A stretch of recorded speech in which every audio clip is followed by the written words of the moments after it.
Okay, topic number 4. People keep claiming that Steven is acting out of character the entire season, and it's really starting to annoy me. We begin already knowing that the combination of illnesses that I guessed that he has, the PTSD, the bipolar disorder, the maniac depression, the anxiety, whatever he has, it's all running in the back of his head, just not very visible right now.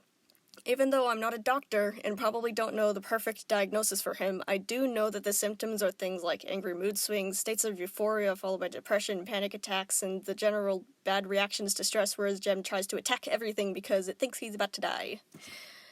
All of this is there. It just kind of starts off as a little seed before one bumps into another and it dominoes its ways to chaos.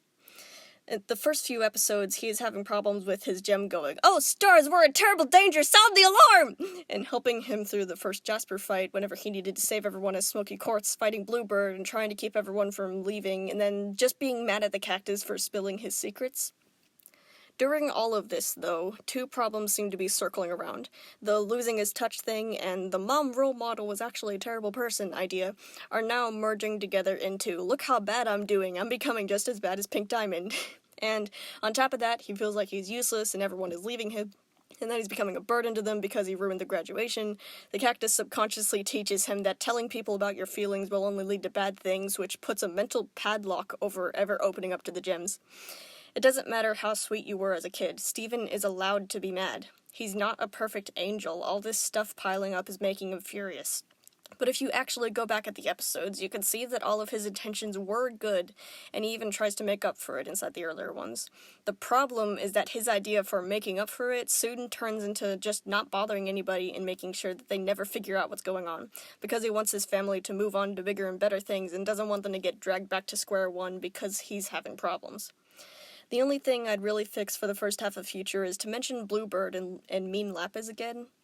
They could come back during the climax with an entire anti-Steven rebellion and try to attack corrupted Steven, which would, again, be an exaggerated example about how to not deal with someone going through stuff like that. You shouldn't get mad at them.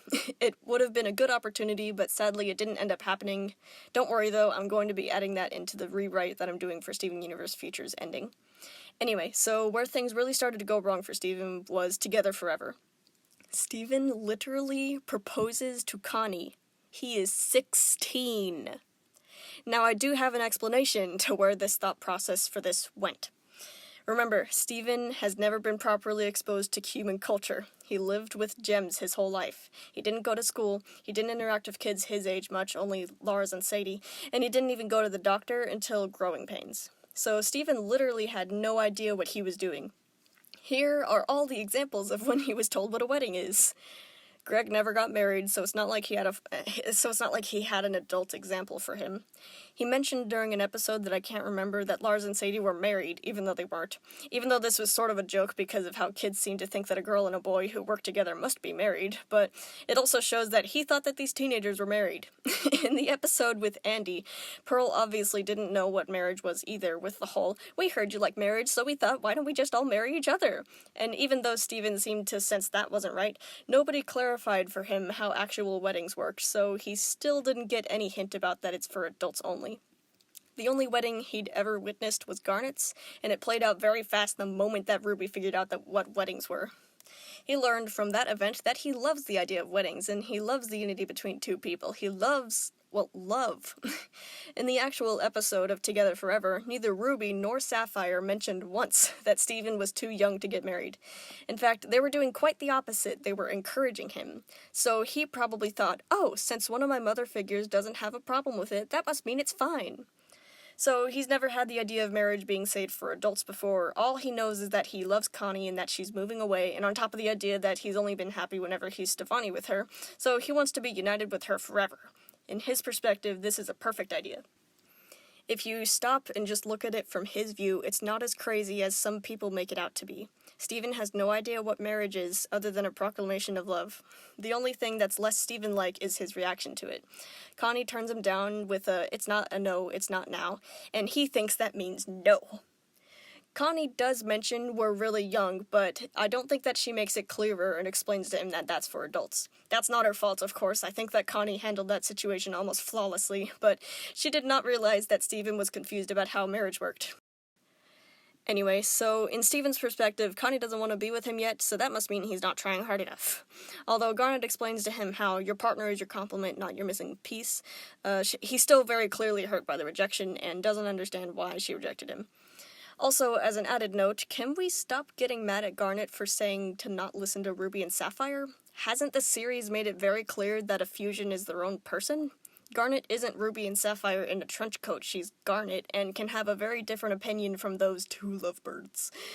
The only thing that I'd change about this is making sure to show Garnet separated a little bit more often during the series. She was kind of hypocritical with her own advice, I definitely admit that, since Garnet has always been together no matter what. After the wedding, they probably could have shown them apart because they're their own person more often than whenever it's necessary, just to make the advice a little bit less contradictory. Anyway, enough explaining Steven's proposal. In Growing Pains, Steven is obviously not taking the rejection very well. But again, this is understandable because of everything that's been happening and how he feels like he lost Connie to college and still doesn't have any hint that it's not normal to want to get married at 16. The stress is causing swelling and glowing, but he still thinks that it's best thing for everyone else is to not get them worried about it. Again, he's still looking out for other people's best interests. But once Connie finds out, she forces him to go to the hospital. This is another one of my favorite episodes, since they get very realistic in this one, especially whenever they talk about the effects of Steven's trauma on his body. The only thing that I would change is the whole labeling it as more than just PTSD, and I think that I'd also want Dr. Maheshwaran to tell him to go see a psychiatrist for proper diagnosis, rather than just telling him that something is wrong and then not doing much. A part of this episode that some people seem to find bad is how Steven yells furiously at Connie to get out. That's one of the points that everyone loves to bring up about how it's uncharacteristic for Steven to do that. Here's my justification for it. Steven has been subconsciously learning through the whole season that yelling at people makes them go away, and if they go away, they won't worry about him and he won't drag them down. He keeps on learning that being mad equals people going away and not getting hurt because of him. And this shows because Connie wasn't leaving to safety until he yelled at her. And if that's not enough for you, this is one of the beginning signs of the angry mood swings.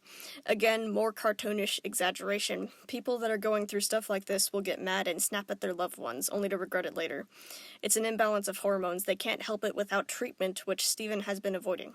After everything calms down, not much else gets solved, leaving Steven in a low place that Greg tries to pull him out of in the next episode. This is another point where people love to criticize, where Steven gets in an argument with his dad and rips the wheel out, crashing the van with them inside and nearly killing them both. This is out of character for Steven, but it's meant to be out of character. Normal Steven from season 1 would not have gotten so worked up about this. But he's not that Steven anymore. Right now, he's angry about his dad taking his life for granted and making Steven have such a crazy childhood that he ended up like this. More of the outbursts, and with a bit of cartoonish exaggeration, turns it into him glowing pink, destroying the steering wheel, and almost dying again.